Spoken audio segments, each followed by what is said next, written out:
Radhe Radhe. Continuando con el Bhagavad Gita tal como es, capítulo 4, el conocimiento trascendental. Arjuna estaba entrando en un contacto directo con la verdadera esencia del conocimiento trascendental. ¿Qué era lo trascendental? Y ahora Krishna, en el capítulo, en el texto 20, en el mantra número 20, empieza un poquito antes también a describir las cualidades, los síntomas, no las cualidades, los síntomas. ¿Cómo se puede percibir a una persona que está en ese nivel de conciencia? O incluso cómo podemos nosotros percibir si nosotros estamos en ese nivel de conciencia o si en la práctica del proceso que estamos practicando, valga la redundancia, nos está generando el resultado que queremos. Texto 20. Abandonando todo apego a los resultados de sus actividades. No tiene deseos. Siempre satisfecho e independiente, él no ejecuta ninguna acción fruitiva, aunque está dedicado a toda clase de actividades. Interesante. ¿Qué quiere decir? Que la persona está dedicado a todo, hace todo, actúa de la misma manera que todos actuamos, pero no tiene apego por las acciones, ni la reacción de nada. El hombre que posee una comprensión tal actúa con la mente y la inteligencia perfectamente controladas, abandona todo sentido de propiedad de sus posesiones y actúa únicamente para satisfacer las necesidades básicas de la vida. Atento a este punto. Abandona el sentido de propiedad de las posesiones, o sea, tiene posesiones. No está mal tener cosas, no está mal ser rico, tener casa, tener coche, tener opulencia material. Lo que está mal, lo que nos hace, no es que esté mal, lo que nos distancia del Dharma, lo que nos distancia de la conciencia espiritual, es el sentido de la propiedad. Cuando tenemos la sensación que condiciona a nuestro ego a la idea de que por esta adquisición momentánea soy superior o soy mejor que los otros, no viéndonos como un alma espiritual, nos estamos viendo como personas que tienen una ligación con la materia, y eso es justamente lo que nos produce la ignorancia y el sufrimiento y el karma. Él se satisface con ganancias que vienen por sí mismas. Ha superado la dualidad, está libre de toda envidia y es estable tanto en el éxito como en el fracaso. No se molesta si es éxito o fracaso. En el éxito se mantiene humilde, en el fracaso se mantiene estable. Por eso, él nunca se enreda aunque ejecute acciones. El trabajo de un hombre que está desapegado de las modalidades de la naturaleza material y que tiene plenamente en su posición el conocimiento trascendental se funde enteramente en la trascendencia, o sea, que se transforma en un estado de conciencia, o sea, que transforma su percepción de la realidad en el estado de conciencia que trasciende la materia, por ende no lo afecta la materia. Una persona que está plenamente absorta en el estado de conciencia de Krishna es seguro que llegará al reino espiritual. Es un estado de conciencia, adquirimos un estado de conciencia, por ende estamos aquí en este plano material tranquilamente en un estado espiritual, en virtud de su total contribución a las actividades espirituales, en las que la consumación es absoluta y lo que se ofrece es de la misma naturaleza espiritual. Algunos yogis adoran perfectamente a los semidioses ofreciéndoles diferentes sacrificios y otros ofrecen sacrificios en el fuego del Brahman supremo. Aquí va a empezar a describir los rituales que uno puede llegar a hacer, las ofrendas, las austeridades, qué tipo de resultados van a suceder de ahí, va a explicar un poquito más adelante. Unos, los brahmacharis, por ejemplo, los celibatarios, sacrifican el proceso de oír y los sentidos en el fuego del control de la mente, y otros, los casados, las personas que tienen familia, sacrifican los objetos de los sentidos en el fuego de los sentidos. Esto puede ser un poco metafórico, pero da una descripción de cómo los monjes que se dedican a la vida del celibato y a la entrega completa se dedican en todos los sentidos al al control de la mente y a todo lo que esto está implícito. Pero los que están casados se dedican a ofrecer los sentidos como una entrega para no satisfacerse a sí mismo, porque es más difícil al estar expuestos a una vida familiar. Otros que están interesados en lograr la autorrealización a través del control de la mente y los sentidos, ofrecen a manera de oblaciones las funciones de todos los sentidos y el aire vital en el fuego de la mente controlada. Algunos, habiendo aceptado estrictos votos, llegan a iluminarse mediante el sacrificio de sus posesiones, y otros mediante la ejecución de severas austeridades, mediante la práctica del yoga, del misticismo óctuple o mediante el estudio de los Vedas para avanzar en el cultivo del conocimiento trascendental. Aquí va describiendo varios patrones de conducta o procesos que nos ayuden. El yoga tiene diferentes procesos. Acá dice el misticismo óctuple porque dan diferentes tipos de capacidades místicas. El yoga practicado como se debe es poderosísimo y da un resultado adecuado con relación a lo que uno ha practicado, ¿no? Como había hablado anteriormente Krishna, decía yo correspondo con respecto a cómo se entregan a mí.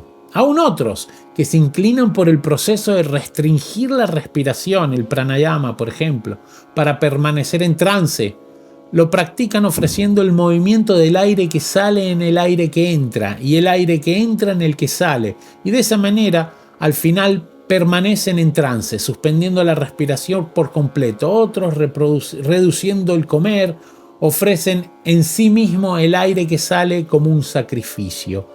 El pranayama es un proceso muy antiguo que da la descripción de cómo armonizar nuestro estado mental, intelectual, psíquico con respecto a cómo manejamos el aire vital que hay dentro de nuestro cuerpo y concientizamos nuestra propia respiración. Generalmente la respiración, el latido del corazón y las cosas que hacemos casi en automático son inconscientes. Al concientizarla tenemos la capacidad de desenvolver un resultado mucho más productivo para nuestra comprensión de la mente humana.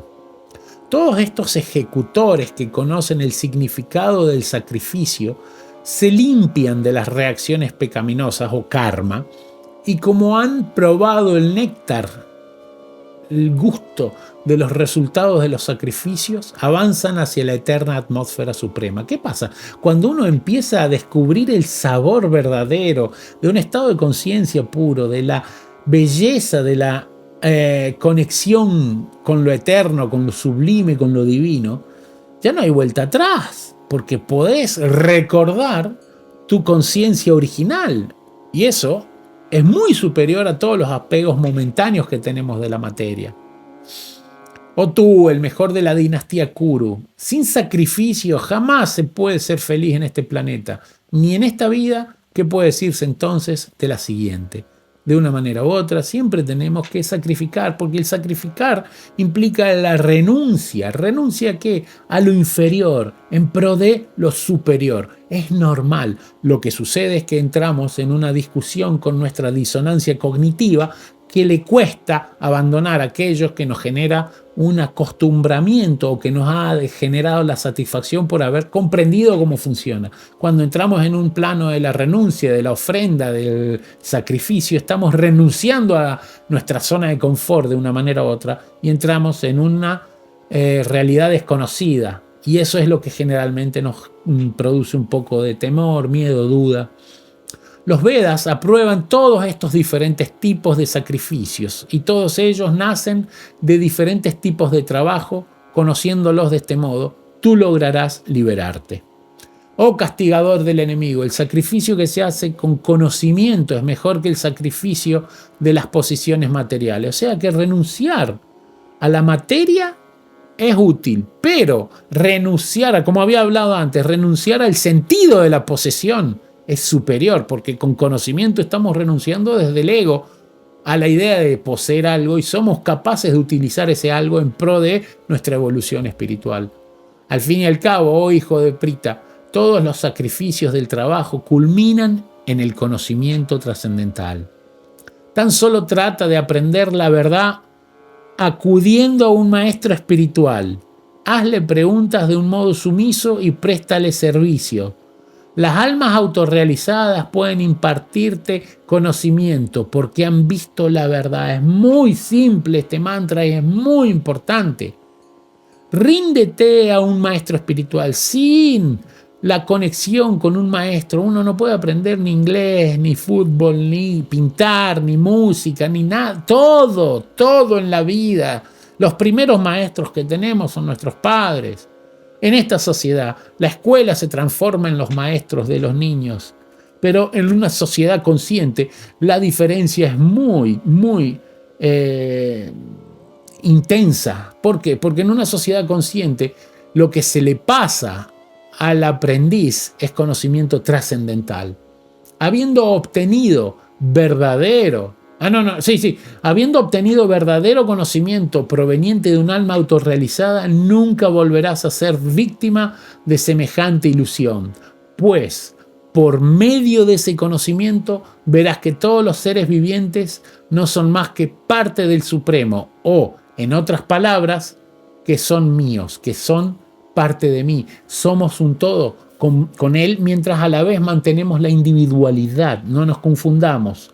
Entonces, habiendo obtenido verdadero conocimiento, el alma autorrealizada no es más víctima de la ilusión del mundo material, porque entraste en contacto con lo supremo, con lo sublime. Ya no hay nada que te afecte, porque estás constantemente teniendo una visión trascendental de la realidad. No ves como la gente ve, porque la gente sufre por los apegos. La realidad es que nosotros podemos trascender los apegos y ver con el conocimiento, y donde vemos problemas, o la mayoría de la gente ve problemas, uno puede ver un proyecto que es un maestro para hacernos entender nuestra realidad eterna. Aun cuando se te considere el más pecador de todos los pecadores, cuando te sitúes en el bote del conocimiento trascendental, serás capaz de cruzar el océano de los sufrimientos. No importa quién sea el que se entregue a este conocimiento, el que se dedique, el que se enfoque en trascender este plano material, va a recibir el resultado, porque así lo dictamina la conciencia en su naturaleza intrínseca. En el contacto con lo supremo uno se transforma en divino, es matemático. Así como un fuego ardiente, cómico, convierte la leña en cenizas, oh Arjuna, asimismo el fuego del conocimiento reduce las cenizas a cenizas todas las reacciones de las actividades materiales. Al entrar en contacto con la conciencia, nos transformamos en conciencia. En este mundo no hay nada tan sublime y puro como el conocimiento trascendental. Dicho conocimiento es el fruto maduro de todo misticismo, y aquel que se ha vuelto experto en la práctica del servicio devocional, amar con devoción, con entrega, y aquel disfruta de ese conocimiento internamente a su debido tiempo. Nosotros disfrutamos de un estado de conciencia cuando ponemos en práctica la entrega hacia lo divino. Es una reciprocidad natural. Un hombre fiel que se consagra al conocimiento trascendental y que subyuga los sentidos es merecedor de obtener este conocimiento, y al adquirirlo encuentra rápidamente la suprema paz espiritual. Las personas ignorantes e infieles que dudan de las escrituras védicas no adquieren conciencia divina, sino que caen. ¿Qué significa caer? ¿De dónde caes? Caes desde un estado de conciencia, empezás a degradarte, y la degradación es apegarse a los conceptos del disfrute material y empezar a tratar de disfrutar de los sentidos en una manera burda y egoísta, no desde el plano de la trascendencia. Para el alma que duda no hay felicidad ni en este mundo ni en el otro. Aquel que realiza servicio devocional y renuncia a los frutos de sus acciones y cuyas dudas han sido destruidas por el conocimiento trascendental está verdaderamente situado en el ser. Así pues, a él no lo atan las reacciones del trabajo, oh conquistador de riquezas. Por lo tanto, las dudas que te han surgido, no nos olvidemos que está hablando Krishna con Arjuna, en el corazón debido a la ignorancia, deben ser cortadas con el arma del conocimiento. Armado con el yoga o bharata, levántate y pelea. Nuevamente Krishna lo manda a Arjuna a pelear en la batalla de Kurukshetra. Aquí terminan los significados, las traducciones de los mantras del Bhagavad Gita, capítulo 4 de Srila Prabhupada. Muchísimas gracias. Radhe, Radhe.